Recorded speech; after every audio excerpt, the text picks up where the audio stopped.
रामकृष्ण हरि वासुदेव हरि ज्ञानेश्वरी गाथा अभंग नंबर 26 एकांति बाला की सोहन सुख शयन वेला पाहे चरण कमला सुंदराचे तेथे अरुण उदेला की सुमन प्रगटला कमलणी जाला अंतरीम विकासु तेन चरण कमल केवल भक्त आल्युल सेविती सकल योगिजन तेणे तृप्त जाले की हृदय वो संडले म्हणोनि वाहावले ध्यान डोही तेचिते परमानंद गे मायम न संगवे माय परा पारुषली दोन दिल दृष्टि जाली देखणे पणे मनाचा अंकुर उगीच मुराला तो कृष्णची होऊन ठेला अनुभविया तये पदांग्रीचे रज तेणे तृप्ति वो सहज वरी त्रिवेणी ऊर्ध्व व्रज मज पाहता ते तंव रेखा वरी सखोल देखा त्यावरी बोलले पीयूष पाणी तये चेणी मागे उद्धरणे जगे म्हणोनि संतसंगे तया सोई ते दोही भागी विस्तारले जगी म्हणोनि तया भागी चरण अंगुष्ठ दृष्टीचा डोला न निवडेच बाला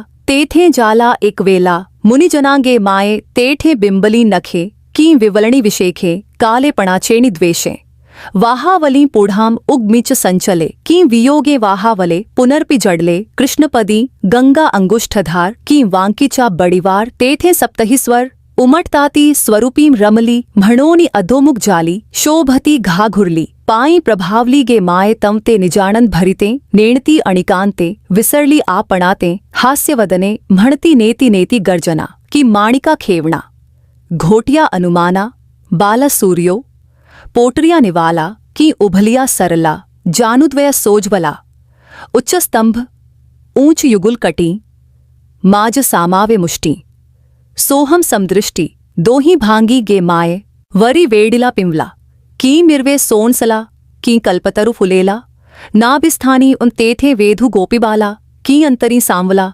पालवी मेखला अभिलाखिया तेथे मदनुगूढ़पणे रतिशये रमणे तुझे अनुभव अनुभवणे न निवड़े केही एक सखोल नभमंडल तय ब्रह्मस्थान केवल कैसे पाहाले विवल तेथे जगा मागी गे माये रोमराज वेला की वेणी एकोला दावि निराला उदरा मध्य हृदय निर्मल तेथे ध्येय ध्यान केवल वरि चरण कमल द्विजोत्तम वैजयंतीमाला शोभत से गला उभलेणि वक्षस्थला उभारली सरल बाहुदंड न कले कानवड़ अंगोलिया धड़फुड़ खूना दावितोगे माये ऐसा खुणा दावित से एका तंव दावी अनेका अंगोलिया देखा दशावतावरी नखाची मंडनी तेठे तेज तारांगणी होतसे प्रवणी त्रिमिर द्वैत शुक्ल पक्ष की अंतरीन लक्ष्य सारुणिया साक्ष दृश्य दिसर्वी एकाय की संचरे की माजिघरी दूसरे स्वयं एक सरे नवल चोज गे माये तेठ सानुसाण स्वर दोहिले अंबर हास्यवदन सुंदर पावया चंदे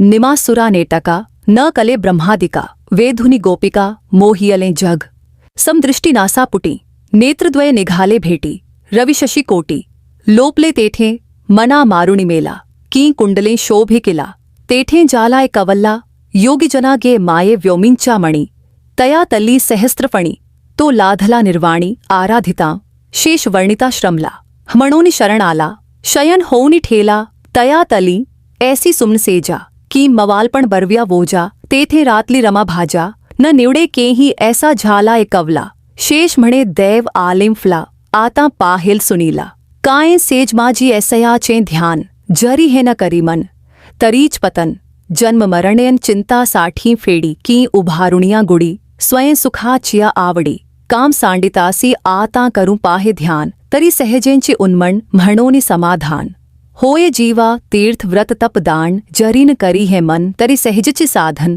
गोपीनाथु तीर्था जाता सायासी तू काय एक देसी म्हणोनि स्तविलासी बहुतांपरी तंव परा पश्यंती मध्यमा वैखरी या युक्तिनो बोलवेसी निवृत्ति म्हणे लीला विश्वव्यापक निराला पाहे उघड़ा डोलाम पर ब्रह्म ज्ञान देवा मीपणी निवृत्ति ऐक्य चरणी सरो दुजे पणी हांव जीवा। अभंग का अर्थ। जब जिन रूप का बालक एकांत और परमानंद में होता है तो वह सुंदर परम आत्मा के कमल चरणों के दर्शन करना चाहता है। वहां जैसे सूर्योदय होता है, फूल खिलते हैं या कमल विकसित होते हैं, वैसे ही उसका आंतरिक विकास होता है। उन कमल चरणों की निरंतर सेवा भक्त और योगी करते हैं। उन्हें इससे प्राप्त ज्ञान के अमृत से तृप्त होकर हृदय आनंद से भर उठता है और वे ज्ञान के उस अथाह सागर में विलीन हो जाते हैं जहां उन्हें परम आनंद प्राप्त होता है।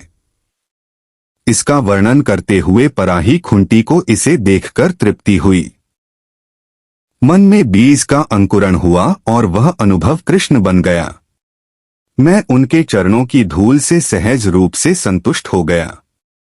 चरणों की त्रिमूर्ति, उनके चरणों की धूल और भक्तों के कारण ही मैं ऊपर की ओर देख पा रहा हूं। उस सीधी रेखा को ध्यान से देखने पर ऐसा लगता है मानो वह अमृत रेखा हो। इसीलिए योग और संतों की संगति से संसार का उद्धार होता है। भले ही वे दोनों भाग फैलें, वे पैरों तक पहुंच जाते हैं। यद्यपि उन्हें देखना कठिन है, फिर भी ऋषियों के योग के माध्यम से वहां एकता प्राप्त होती है। उन पैरों के नाखून विशेष हैं, लेकिन उस अंधकार के प्रवाह में यह आगे बढ़ता हुआ प्रतीत होता है। चाहे यह स्रोत पर एकजुट हो या अलगाव में बह जाए, यह अभी भी काले रंग में ही निहित है। यह गंगा का किनारा है, वह अलंकरण जो उस उंगली के कारण इसे प्राप्त हुआ है, या वे 7 स्वर जो वहां से उभरते हैं। वह उस रूप में लीन हो गई और औंधे मुंह लेट गई और उस पैर में उलझ गई और उस पैर के प्रभाव में आ गई। फिर वह आंतरिक आनंद से भर गई, स्वयं पर मुस्कुराने लगी और दूसरों की गतिविधियों को भूल गई। एक जोरदार दहाड़ के साथ उसे एक पुतले के पिंजरे में डाल दिया गया। उसके टखने सूरज की तरह थे। उसकी पिंडली और घुटनों तक का हिस्सा सीधा था और उसके घुटने ऊंचे खंभों की तरह थे। आशा की ऊंची कमर को दोनों मुट्ठियों से थामे हुए वह दोनों दिशाओं में समान रूप से दिखाई दे रहा है। उसके चारों ओर पीला, गुलाबी और सुनहरा रंग तेजी से चमक रहा है। ऐसा लगता है मानो कल्प वृक्ष नाभि तक खिल उठा हो। यद्यपि उसकी ओर आकर्षित हुई गोपियां सांवली हैं, फिर भी वे मेखला के समान हो गई हैं। उसी रूप में मदन गुप्त रूप से आया है, इसलिए वह गोपी सुख की लालसा कर रही है। वहां उसे और कोई अनुभूति नहीं हो रही है। उसकी सबसे गहरी नाभि ही उस ब्रह्मा का स्थान है। इस प्रकार वह संसार को एक अनासक्त दृष्टि से देखने लगता है।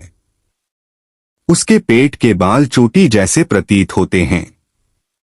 उसका हृदय शुद्ध है, जहां लक्ष्य और ध्यान एक हो गए हैं, और उसके दोनों चरण कमल समान हैं। उसकी छाती पर व्यजंती की महिमा का संचार हो रहा है।